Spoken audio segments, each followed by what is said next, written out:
Prions Saint Joseph.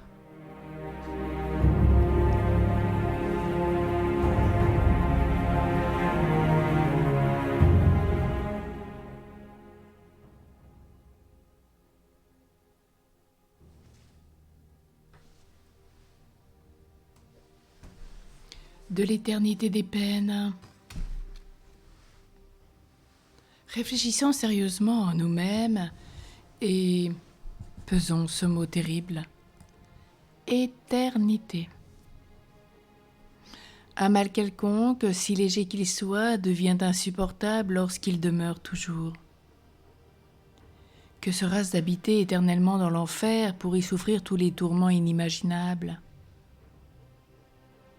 Je pense que vous avez médité hier sur cette apparition de Fatima, même regardé les apparitions en film si vous préférez, pour mieux les vivre, mieux les comprendre.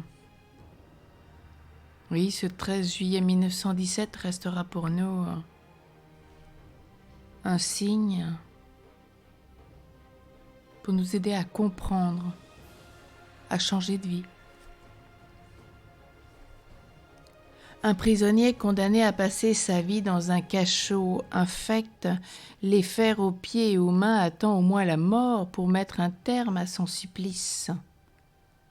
Mais pour les réprouvés, il n'y a ni fin ni terme.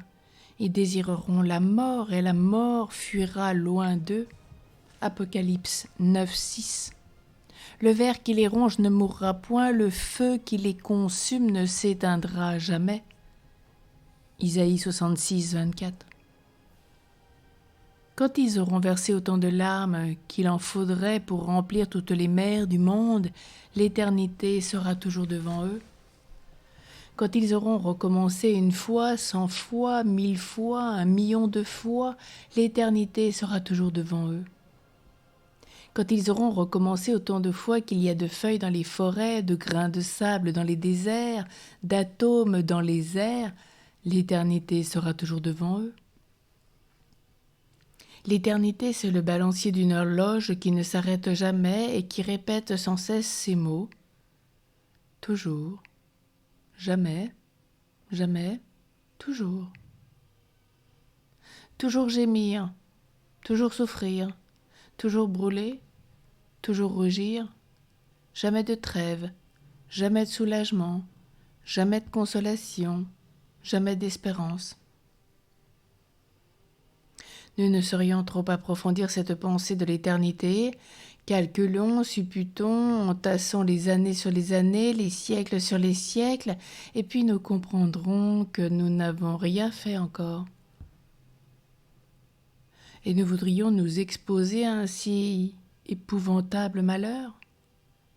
Et nous serions assez ennemis de nous-mêmes pour nous livrer à une éternité d'affreux supplices.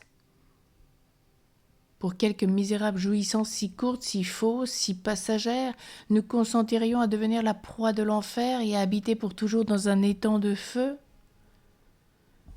Oui, c'est bien l'étang de feu dont parle la Vierge à Fatima. Oh, quel regret horrible éprouvent tant de pécheurs qui ont mieux aimé la vanité d'un jour que la gloire du ciel, qui ont choisi le plaisir d'un moment et une éternité de supplice, de préférence à quelques jours de patience et une félicité immortelle. Ce sont ceux-là qui disent dans leur désespoir, insensés que nous étions, la vie des justes nous paraissait une folie et leur mort sans honneur. Et cependant les voilà élevés au rang des enfants de Dieu, et leur partage est d'être avec les saints.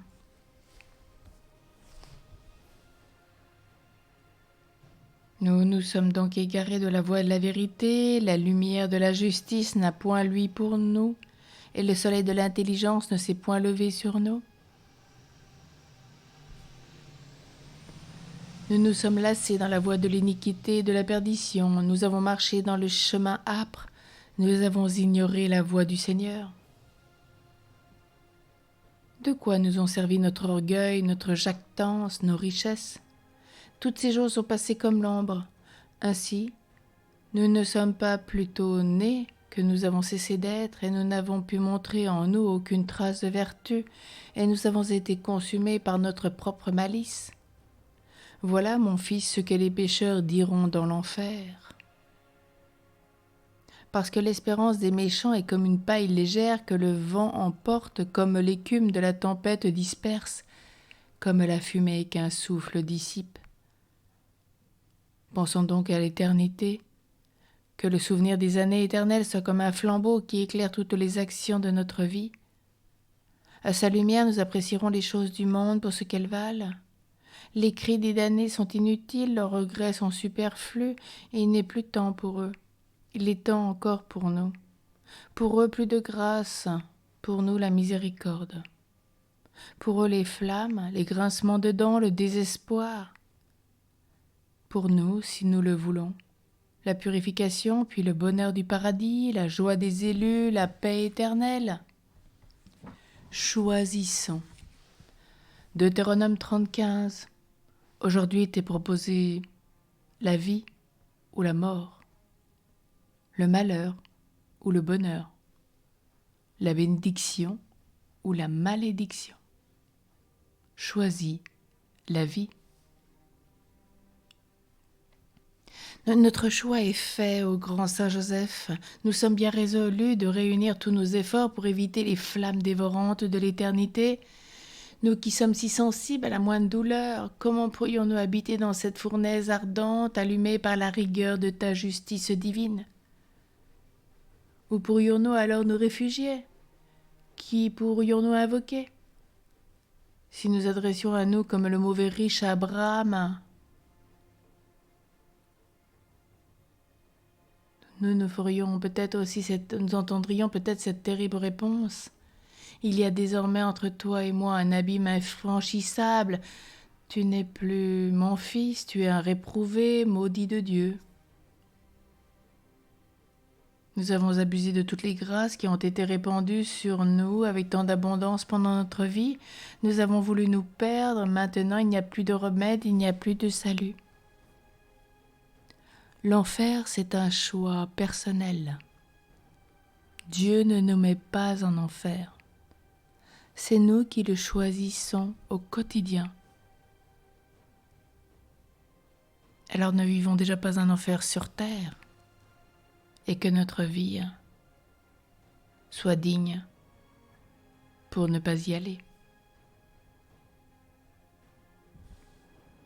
Alors peut-être aujourd'hui, quand on éprouve une douleur un peu vive, pensez combien elle deviendrait insupportable si elle devait durer toujours, pour l'éternité.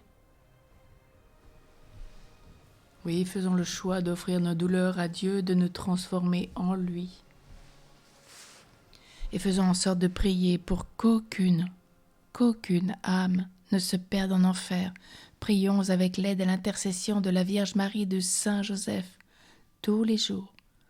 Qu'aucune âme ne se perde en enfer, que toutes soient sauvées, car là est le désir du Père éternel.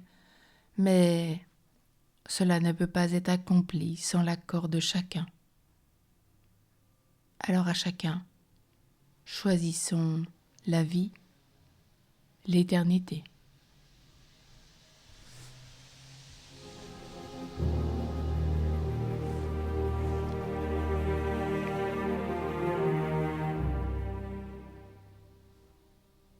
Ô Saint Joseph, Père très aimant, fidèle gardien de Jésus, chaste époux de la Mère de Dieu, nous te prions de remercier avec nous Dieu le Père, de nous avoir aimés au point de nous donner son Fils qui s'est livré pour nous pécheurs.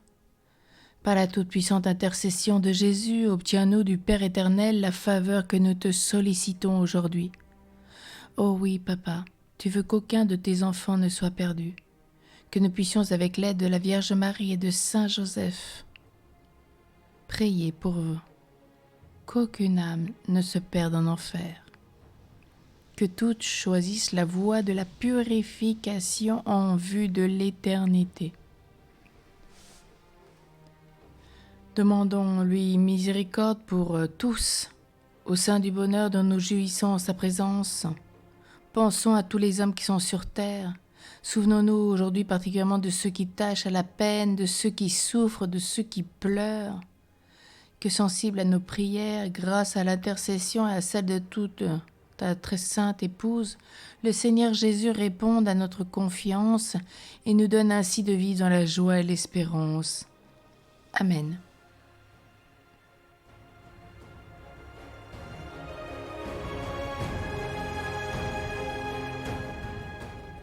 Saint Joseph du Mont-Royal, prie pour nous.